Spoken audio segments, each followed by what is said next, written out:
Êxodo 12, versículo 1 diz assim: O Senhor disse a Moisés e a Arão no Egito: Este deverá ser o primeiro mês do ano para vocês.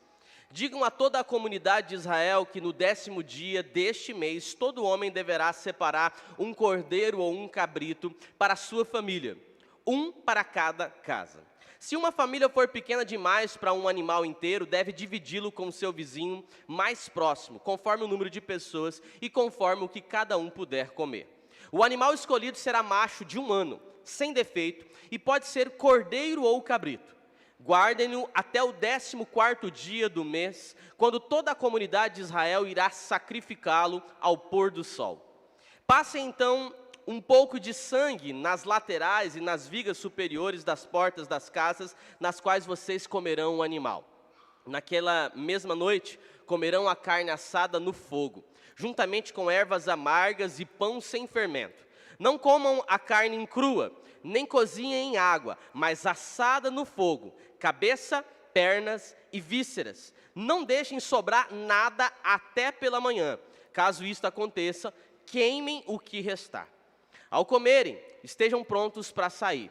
Cinto no lugar, sandália nos pés e cajado na mão. Comam apressadamente. Esta é a Páscoa do Senhor.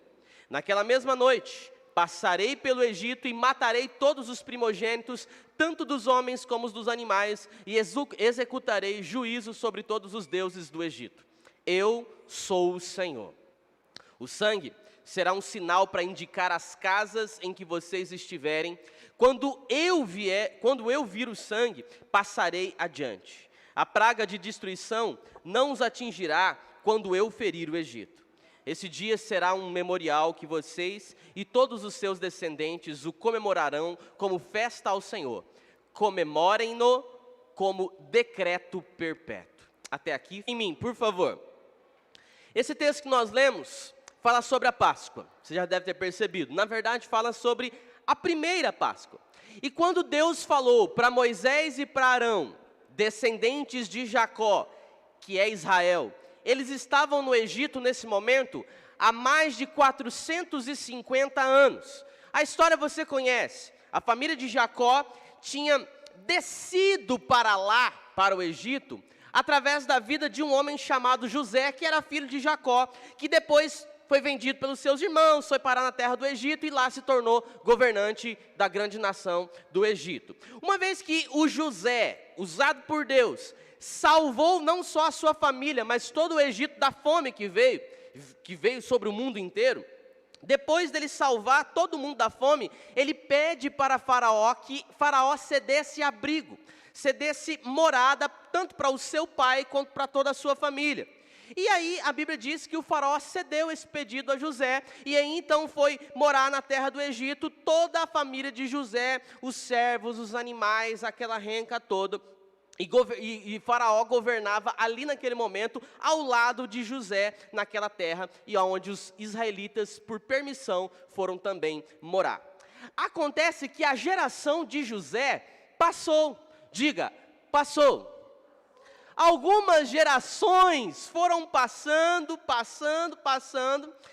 e se levantou no Egito um novo faraó que não tinha absolutamente nada a ver com José, com Jacó, com Israel, com ninguém. E esse faraó começou a perceber que poderia o povo de Israel, morando no Egito, oferecer algum tipo de perigo para os egípcios. E esse faraó, com medo do crescimento exponencial que os israelitas apresentavam no Egito, ele imaginou que um dia haveria mais israelitas no Egito do que próprio povo egípcio. Então ele tomou uma decisão categórica. Eu irei impor trabalhos pesados sobre os israelitas para que eles não procriem tanto. O que você sabe que não deu muito certo, porque os israelitas continuaram crescendo e crescendo muito. Então o faraó tomou uma segunda decisão ainda mais grave. Ok, se trabalhar pesadamente não impede com que eles procriam e cresçam tanto, então agora nós iremos matar todos os meninos que nascerem na terra. Entre o povo de Israel, todo menino homem será morto. E aí a ordem era muito clara: matem todos todas as crianças, homens de até 2 anos, todos devem ser assassinados, mortos pelos soldados, pelas parteiras, pelas famílias egípcias, para que eles não cresçam. Não é permitido aos israelitas gerarem mais filhos homens na terra do Egito. E aí você imagina o que aconteceu. Isso trouxe uma tristeza ao arraial de Israel muito grande. E o povo de Deus no Egito clamou ao Senhor, e a Bíblia diz que o clamor de Israel chegou até os ouvidos do Senhor, que preparou um tempo de libertação para esse povo que já vivia há mais de 450 anos cativos no Egito. Dentre esses meninos que nasceram, um acabou escapando da morte. Dentre todos os meninos de até 2 anos que nasceram no arraial de Israel, dentro do Egito, um se salvou. Esse foi chamado de Moisés. Você conhece a história? Moisés cresceu no palácio egípcio, como filho da filha do faraó, embora todos soubessem que o Moisés não era egípcio, ele era israelita. 40 anos depois, 40 anos se passaram, e tendo vivido esses 40 anos no palácio egípcio, Moisés um dia resolveu visitar o seu povo no território egípcio. E aí, no caminho ele encontrou um egípcio torturando um israelita. E ele decidiu então ajudar aquele homem israelita, e ao ajudar esse israelita, o Moisés acabou assassinando o egípcio, e a notícia chegou rapidamente aos ouvidos do faraó, que decretou imediatamente a morte, a caça e a morte de Moisés dentro do Egito. Não é para menos, Moisés fugiu. Ninguém está a fim de morrer assim com 40 anos de idade. Ele foge do Egito e foi viver no deserto, exilado, escondido.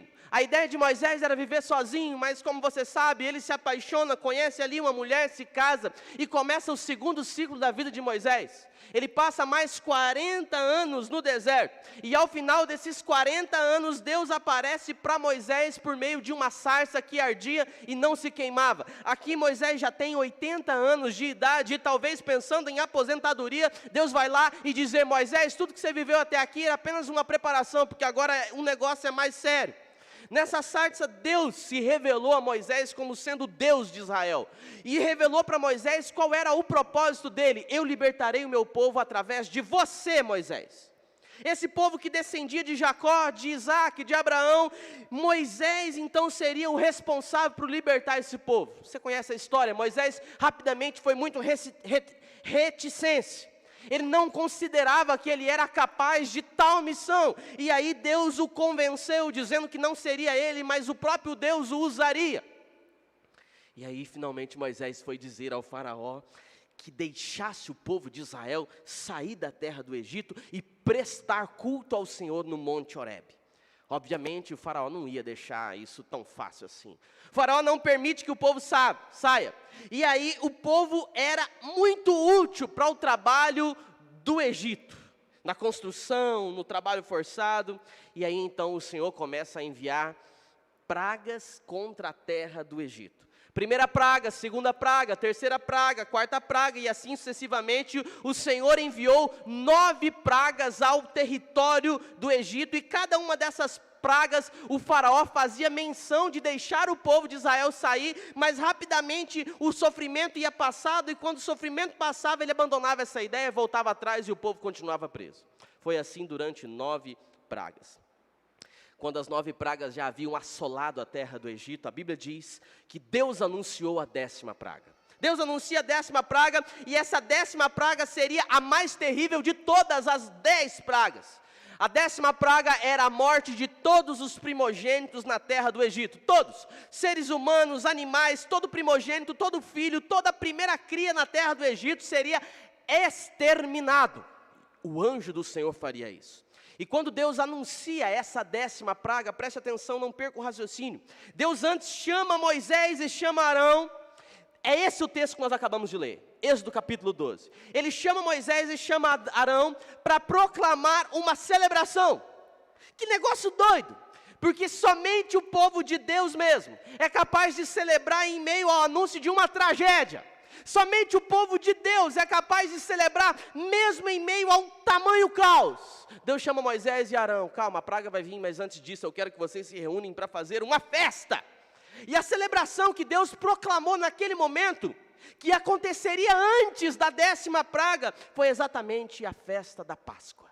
A instituição da primeira Páscoa. A palavra Páscoa é passat no hebraico. Passagem.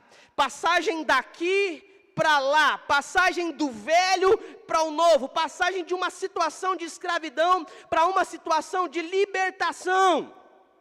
Quando Deus disse ao povo que deveria celebrar a Páscoa, Ele também disse como é que vocês iriam celebrar a Páscoa. Não é simplesmente fazer assim. Vocês farão e farão assim. Vocês cumprirão essa ordem seguindo a seguinte cartilha. Primeira coisa que vocês devem fazer, o povo deveria começar tudo do zero. O mês da Páscoa seria no primeiro mês do ano, simbolizando justamente novidade de vida. Preste atenção, porque aqui começa uma série de figuras que no Novo Testamento, todas elas vão se desembocar. Primeira exigência da Páscoa, vocês vão começar algo do zero. No primeiro mês do ano, vocês vão começar tudo de novo. É tudo novo outra vez. Quantas vezes nós não precisamos começar outra vez, hein, meu irmão? Quantas vezes você teve que começar do zero? Aqui Deus está falando, vocês vão deixar tudo para trás, vão começar tudo novo, assumir o que está pela frente com muita coragem, com muita convicção. Será no primeiro mês do ano, vocês reiniciarão o calendário a partir de agora. Um novo tempo no céu está reservado para vocês. Essa Páscoa que vocês celebrarão, diz o Senhor, será marcada com experiência de alguns elementos inéditos para vocês. Primeiro elemento, vocês deverão sacrificar Essa é a hora que eu jogo para vocês, para ver se vocês estão acordados. E aí vocês já falharam aí. Primeiro elemento é que vocês sacrificarão já melhorou, um cordeiro. Mas é um cordeiro qualquer? De qualquer jeito? Escolhe um lá no meio? Unido, unité, é você, vamos para a fornalha? Não é isso. Não pode ser um cordeiro qualquer. É um cordeiro de 1 ano, sem defeito, sem mancha, ou seja, um cordeiro tem que ser perfeito. E ele será sacrificado como expiação. Presta atenção, expiação é um conceito novo em Israel. Expiação é um conceito importantíssimo no Antigo Testamento, é um conceito de expiação, ou seja, o que é expiação? É morte substitutiva. Isso é expiação, morte substitutiva. Você sabe que desde o início do mundo, desde que o pecado entrou na história da humanidade, na queda do homem, que a punição do pecado é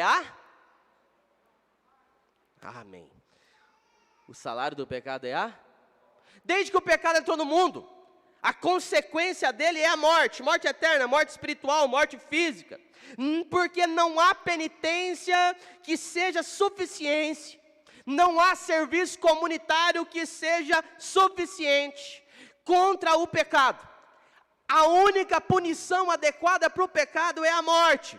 Contra um pecado cometido contra um Deus que é santo, a punição é morte. Toda a rebeldia, para toda afronta, para toda declaração de autonomia do homem em relação a um Deus que é santo, só pode haver uma punição e não outra, é a morte. Porque ninguém passa incólume, ninguém que fique impune diante da declaração de não obediência a um Deus santo.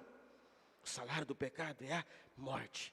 Desde que Deus criou o ser humano, isso já está muito claro. O pecado vai ser punido com a morte.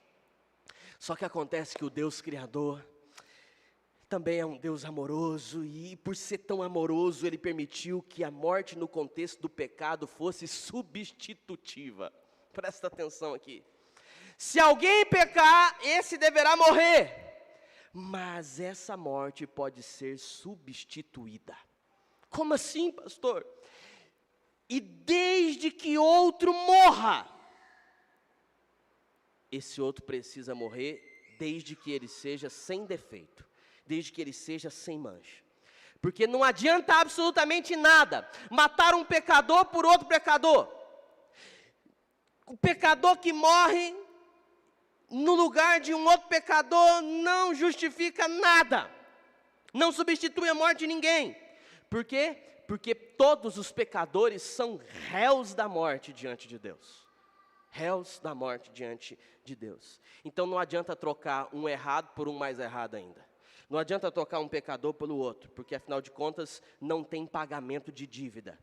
Daí Deus dá um sinal, figura, sinalização, elemento que vai desembocar no Novo Testamento mais tarde. Ele autoriza a morte de um cordeiro sem mancha, sem mácula, sem defeito.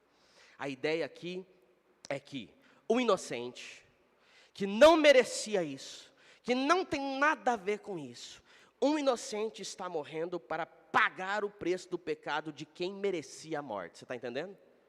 Essa é a ideia. Por isso um cordeiro de um ano, sem mancha, sem defeito, perfeito, para pagar um pecado de alguém que merece morrer. Deus está aqui estabelecendo um conceito especial. Que conceito é esse? Deus aqui está dizendo que se por um lado o salário do pecado é a morte, como disse o apóstolo Paulo aos Romanos, por outro lado a morte pode ser substitutiva, desde que signifique que um inocente esteja morrendo no lugar de um culpado.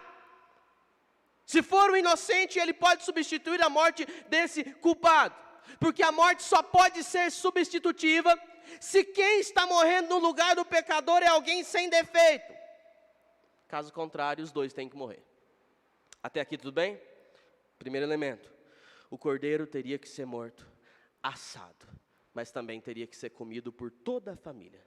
Se a família fosse pequena, 2, 3 integrantes ali, um cordeiro é muita carne para uma família de 2, 3 integrantes, então a Bíblia diz que Deus diz para chamar mais alguém, chama o vizinho mais perto, por quê? Porque não pode sobrar nada. Esta é a hora de dividir, e aqui tem um conceito fantástico que a gente insiste em não entender até hoje.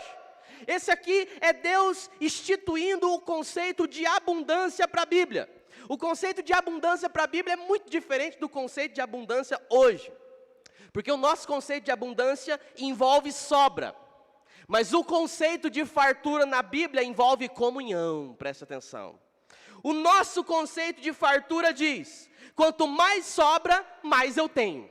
Quanto mais sobrar, mais farto eu estou. Quanto mais eu tiver, mais abundância eu terei. Só que o conceito de fartura na Bíblia diz: quanto mais a gente participa, mais abundante foi. Quanto mais gente é alcançado pela divisão, mais farto foi. Quanto mais gente comer daquilo que eu reparto, mais eu tenho em abundância. Veja só, o conceito de abundância do mundo está muito parecido com o conceito de avareza.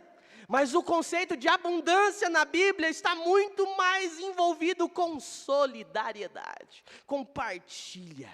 Se o animal for grande demais, chamem outros.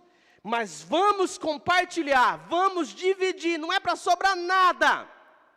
Vocês vão comer o cordeiro, Deus diz, e vão comer o cordeiro com pães asmos, ou pães sem fermento. Esses pães apontam para o segundo elemento. Esses pães simbolizam a urgência da saída de vocês. O pão não deve ter fermento, por quê? Porque não dá tempo do pão fermentar, ele deve ser assado e comido rapidamente. Se o fermento for colocado na massa, a massa precisa descansar, não é assim? Cadê os padeiros aqui? Se colocar fermento, precisa deixar a massa descansar, o fermento agir para a massa crescer. Mas não há tempo para descanso, Israel. Não há tempo, porque é tempo de marchar, é tempo de sair, é tempo de libertação. Vocês vão comer com os vestidos vestidos, com sandálias nos pés, com o cajado na mão. Assim que vocês celebrarem a Páscoa, eu vou libertar vocês e vocês vão sair desse tempo para um novo tempo. Então é pão sem fermento. Mas aí vem um terceiro elemento, as ervas amargas estão presentes aqui também. Porque a vida de amargura na terra do Egito vai ficar para trás. Comem ervas amargas para que vocês tenham muito claro na mente, no paladar de vocês, da vida terrível, da vida triste, da vida sangrenta, dolorosa, sofrida, que eu estou prestes a libertar vocês. Mas vocês não vão apenas comer esses elementos. Vocês também vão ter que fazer uma outra coisa. Olha na sua Bíblia. Vocês vão ter que pegar o sangue derramado do cordeiro, que será assado por causa da morte, do pecado de vocês. E vocês vão passar esse sangue na onde? Nos umbrais das portas. Por quê? Aqui um outro conceito está sendo criado, preste atenção. Não basta apenas o sangue de um inocente ser derramado, ele precisa ser assumido. Preste atenção. Não basta apenas o sangue ser derramado, ele precisa ser assumido. O sangue do cordeiro apenas derramado se perde, se esvai, a terra suga. Mas se esse sangue for passado nos umbrais das portas, ele ganha uma nova característica. A característica de simbolizar que aquela casa participará de uma experiência de salvação. Aleluia. Aleluia. Vocês então vão passar sangue na porta, porque à medida com que vocês passarem sangue na porta, o anjo da destruição, vendo o sangue na porta, pulará a casa que vocês estiverem, porque o sangue sinalizará que ali tem gente de Deus, que ali tem gente que acredita naquilo que Deus fala, que ali tem gente que obedece à ordem de Deus, que confia nas promessas do Senhor. Aqui tem gente aguardando a redenção dos filhos de Deus, aqui tem gente coberta pelo sangue, então o anjo passará por cima. Passate, Páscoa, passagem. É um conceito novo. O sangue não será apenas derramado, mas ele será tomado, guardado e aspergido. Ele será passado e finalmente, de forma evidente, ninguém vai passar pela minha casa sem ver a marca deste sangue na porta. Nesta casa, o sangue faz toda a diferença. Deus está estabelecendo um novo conceito. Dois conceitos que Deus está estabelecendo aqui com a Páscoa. Primeiro, a morte substitutiva tem que ser de alguém sem defeito, sem mancha, sem pecado. E o sangue precisa ser assumido, sinalizando a fé e a confiança. Eu não estou apenas fazendo um jantar. Eu não estou apenas assando um cordeiro e enchendo a pança. Eu estou declarando com as minhas atitudes que eu creio na promessa que Deus está me dando. Amém ou não amém? E aí você conhece a história. A Bíblia diz que naquele dia o anjo da morte passou sobre o arraial do Egito e matou todos os primogênitos, exceto aqueles que estavam com as casas marcadas com sangue. E depois daquela mortandade toda, aquele povo escravizado, que há mais de 4 séculos e meio estavam sendo escravizados, que tinham visto os seus meninos, de menos de 2 anos, morrerem brutalmente assassinados nos últimos dias, estavam finalmente saindo da terra do Egito, debaixo da mão forte e poderosa de Deus, que cumpre todas as suas promessas. Eis aqui um recomeço, eis aqui a liberdade, então é festa, é alegria, é celebração. Deus é fiel, Ele ouve o clamor, estende a sua mão e oferece ao povo uma nova salvação. Abra sua Bíblia comigo agora no Evangelho de Lucas. Lucas 24, nós vamos ler do versículo 1 ao 9. Evangelho de Lucas, capítulo 24, eu leio na NVI, a partir do versículo 1, que diz: No primeiro dia da semana, de manhã bem cedo, as mulheres tomaram as especiarias aromáticas que haviam preparado e foram ao sepulcro. Encontraram removida a pedra do sepulcro, mas quando entraram, não encontraram o corpo do Senhor Jesus. Ficaram perplexas, sem saber o que fazer. De repente, 2 homens com roupas que brilhavam como a luz do sol, colocaram-se ao lado delas. Preste atenção.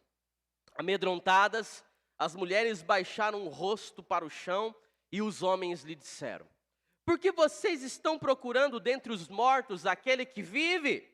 Ele não está aqui, ressuscitou. Lembre-se do que ele lhes disse quando ainda estavam com vocês na Galileia. É necessário que o Filho do Homem seja entregue nas mãos dos homens pecadores, seja crucificado e ressuscite no 3º dia. Então, as mulheres se lembraram das palavras. Quando voltaram do sepulcro, elas contaram todas essas coisas aos 11 e aos outros que estavam com ele. Preste atenção. Desde que o povo de Israel saiu do Egito, nesse texto lá de Êxodo que nós acabamos de ler, até o dia em que Jesus ressuscitou dentre os mortos, milhares de anos já haviam se passado. Milhares de anos já haviam se passado. Jesus nasce num mundo igualmente caótico ao mundo dos israelitas de então. Aquela experiência de escravidão no Egito, de milhares de anos atrás, estava novamente reconstruída nos dias de Jesus, na experiência sobre agora o Império Romano. A diferença é que o Egito saiu, o Egito sucumbiu, outros impérios vieram, e agora quem está aqui é o Império Romano. Pouca coisa tinha mudado, nomes, geografias, mas a essência permanecia exatamente a mesma. O povo estava novamente debaixo de uma servidão. E era um povo que clamava, buscando a Deus uma total libertação. Desde aquela primeira Páscoa no Egito, celebrada pelo povo de Israel, muitas outras Páscoas estavam sendo celebradas, porque a ordem de Deus é que todos os anos, naquele primeiro mês, vocês celebrem a Páscoa, e eles vinham fazendo isso há milhares de anos, há muitos anos. Muitas vezes, peregrinando, fora de casa, na casa do vizinho, com amigos, na beira do caminho, todos os anos a Páscoa era celebrada. Só que a cada Páscoa, preste atenção, a cada Páscoa a mesma sensação, que tudo seguia como dantes. Nada mudou, porque o sangue do Cordeiro não podia tirar o pecado de um povo.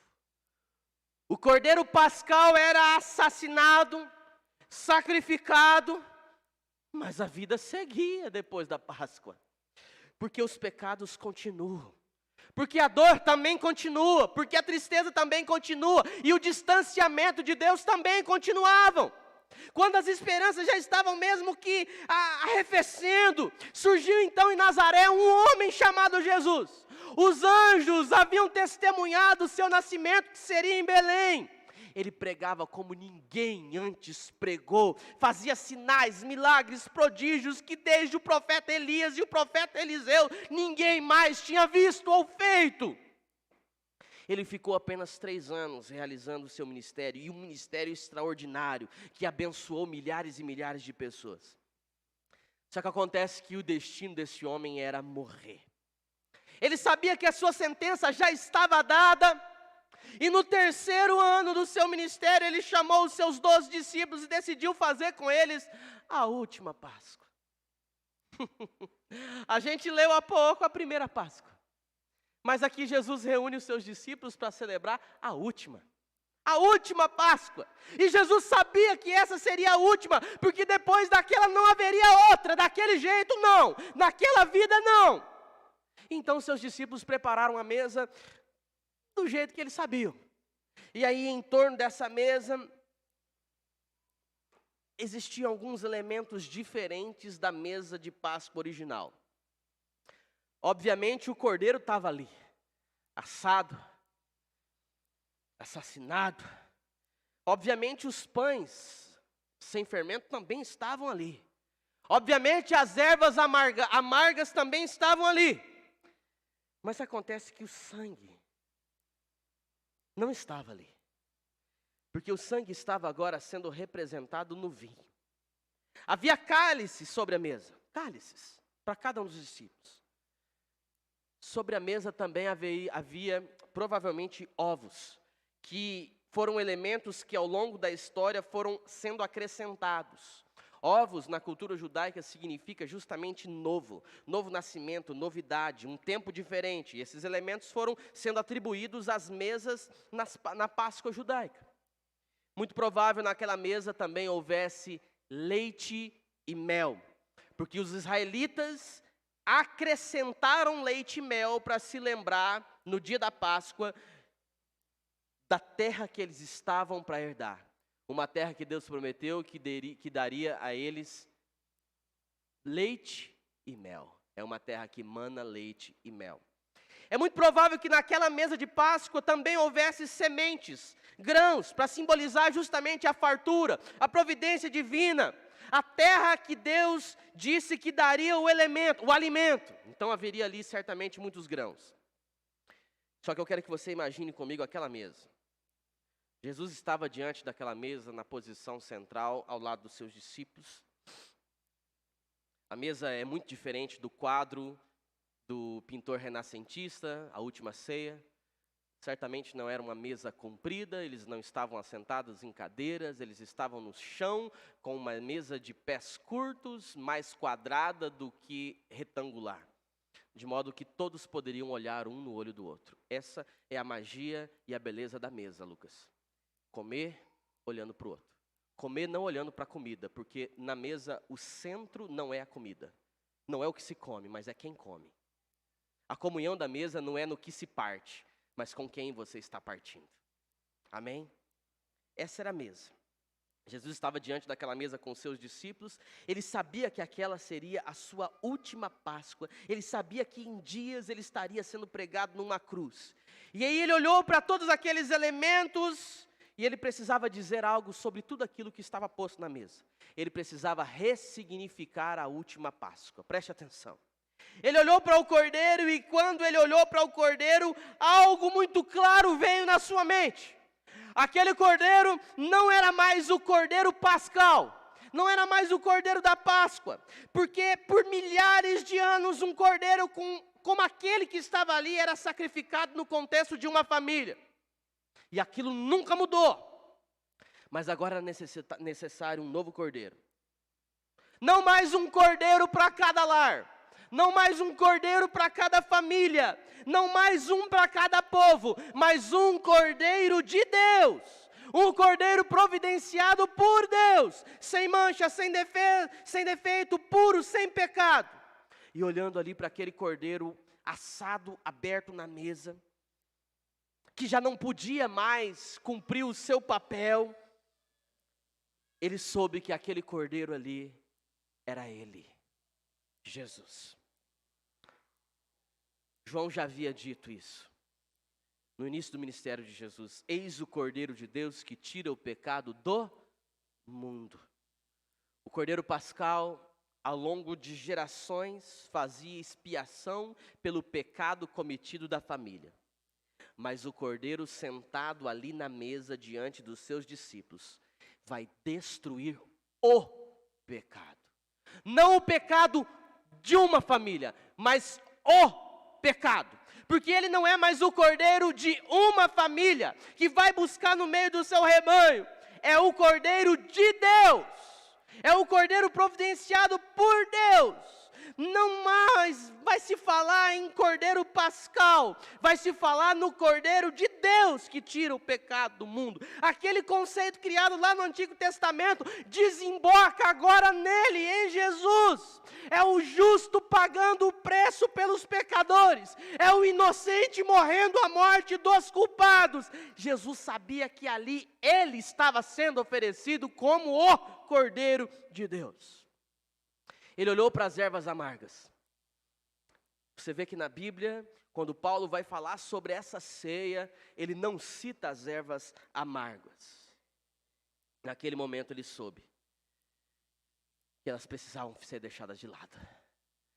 Não valeria a pena citar e falar de tempo de amargura. Não há necessidade mais das ervas. As ervas eram símbolo de uma vida dura, de uma vida difícil que o povo queria fugir. Não era essa a mensagem do reino que Jesus estava inaugurando. O reino não consiste apenas da possibilidade de você fugir de uma vida amarga. Preste atenção. O reino de Deus não consiste apenas em fugir de uma vida que você não quer mais vivê-la. Mas o reino é a certeza de que Deus está no controle de todas as coisas e que a vida que Ele dá tem que pulsar forte no nosso peito. É isso que importa. Não importa como foi até aqui. O que importa é o que Ele tem preparado para nós a partir daqui. Então não haverá palavras sobre as ervas amargas. Não, não são elas que representam este momento. Os outros elementos acrescentados ao longo da história, como também o pão, o leite, o mel, eles também não foram estabelecidos por Deus. Eles foram estabelecidos pela cultura, presta atenção. E a cultura tem tempo e tem hora. Mas a cultura não dura para sempre. Jesus olhou para todos aqueles elementos e de repente ele olhou para o pão. Ele olhou para o pão sem fermento, os pães asmos, o pão precoce que simbolizava a partir de agora a sua própria vida, que tão precocemente seria ceifada ali. Jesus tinha apenas 33 anos de idade e estava perto de a sua morte. Então, ele era o pão sem fermento, o pão precoce, da sua morte precoce. A massa não teve tempo para crescer. Tudo no ministério de Jesus foi muito urgente, tudo no ministério de Jesus foi muito apressado, é para ontem, o tempo de Deus urge. Enquanto é dia eu estou no mundo, mas as trevas chegarão e eu não mais estarei. Tudo no ministério de Jesus foi assim. Então Jesus tomou o pão e ele sabia que aquele pão era ele. O pão sem fermento, o pão precoce, tirado do forno antes de tudo. A massa não teve tempo para crescer, porque é para já. E com aquele pão nas mãos, Jesus disse para os seus discípulos: esse é meu corpo, que será partido por vós. Fazei isso todas as vezes que vocês comerem em memória de mim. E os discípulos comeram aquele pão, eu imagino, com uma espécie de bolo na garganta, um nó na garganta, porque eles sabiam que Jesus estava falando algo muito sério. Eles sabiam. Eles temiam aceitar aquelas palavras. Eles não aceitavam ouvir que Jesus morreria e que a sua paixão estava ali no seu caminho. Mas eles comeram mesmo assim aquele pão com um bolo na garganta. Quando todos comeram do pão, Jesus continua ali sentado, olhando para aquela mesa, e agora ele toma o cálice. O cálice simboliza o sangue do Cordeiro, que precisava ser passado nas portas nas casas daquele dia, para a mortandade na terra do Egito passar por cima. Não tem mais a necessidade de sangue nas portas, porque o sangue a partir de agora não é mais uma marca externa. A partir de agora o sangue torna-se uma marca interna. O sangue tem que ser bebido e não derramado. O sangue precisa ser consumido. A vida que Jesus que está prestes a nos dar precisa ser em nós internalizada. Jesus toma aquele cálice, olhou para os seus discípulos e ele sabia, e disse isso aos seus discípulos, que aquele sangue agora era o sangue dele. Ele diz: esse cálice é o novo mandamento do meu sangue. Façam isso todas as vezes em que vocês beberem em memória de mim. É a nova aliança no meu sangue. É o sangue derramado por vós, pela remissão do pecado de vocês. Jesus está dizendo que o sangue dele seria derramado. E seria derramado uma única vez, de uma vez por todas.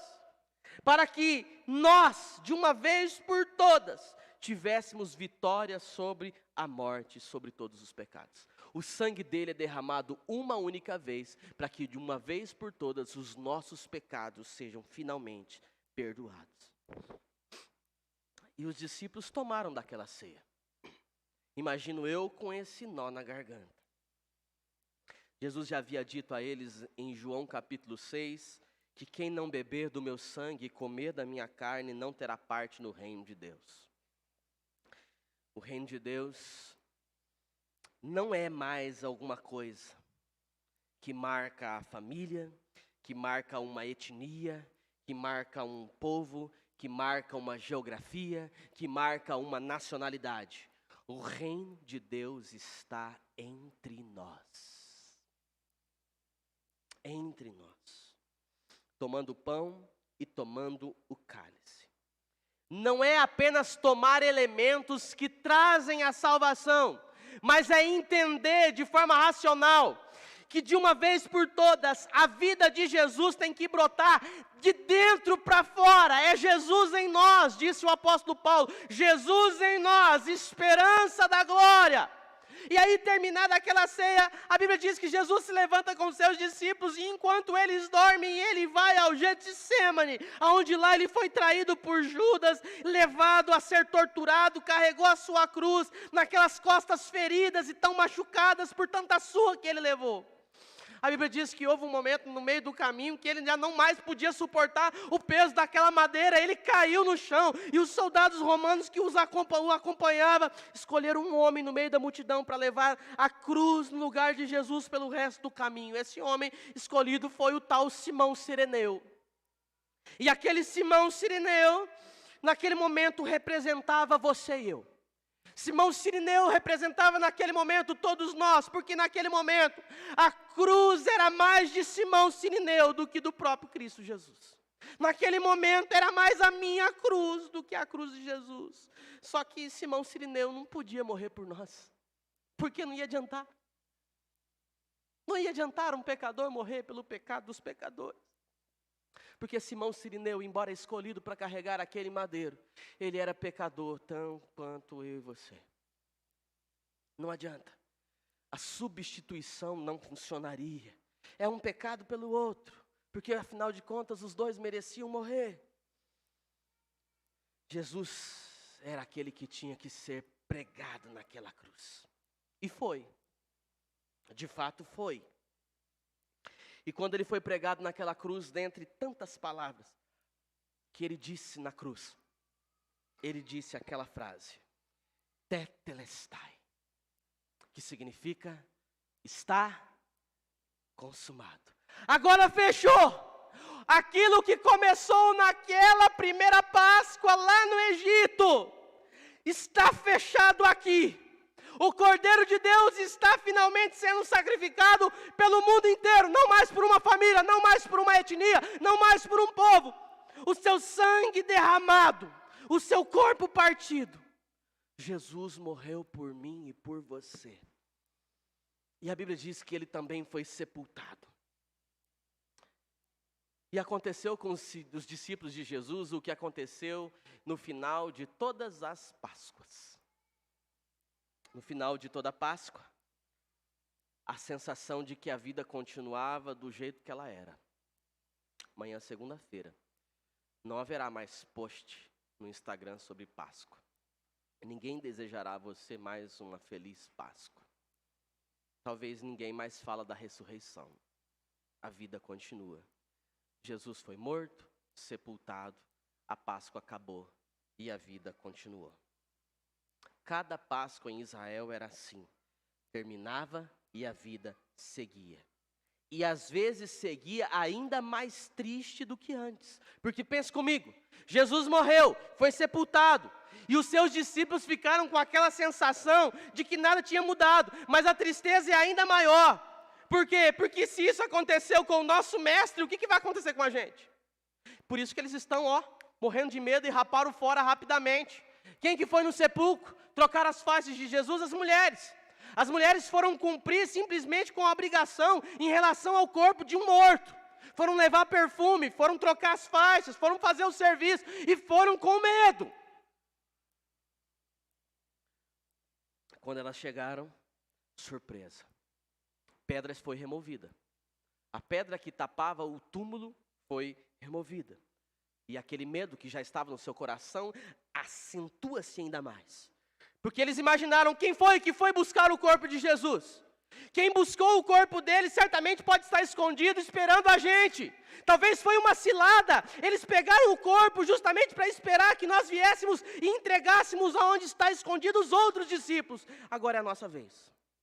Porque você sabe que Jesus não foi morto por um acidente, ele foi brutalmente assassinado. E qual o final que os seus discípulos teriam no mundo? O mesmo. Elas ficaram com medo. Mas de repente 2 homens, a Bíblia diz no texto que nós acabamos de ler, que 2 homens vestidos de branco, vestes brilhantes, pararam do lado delas.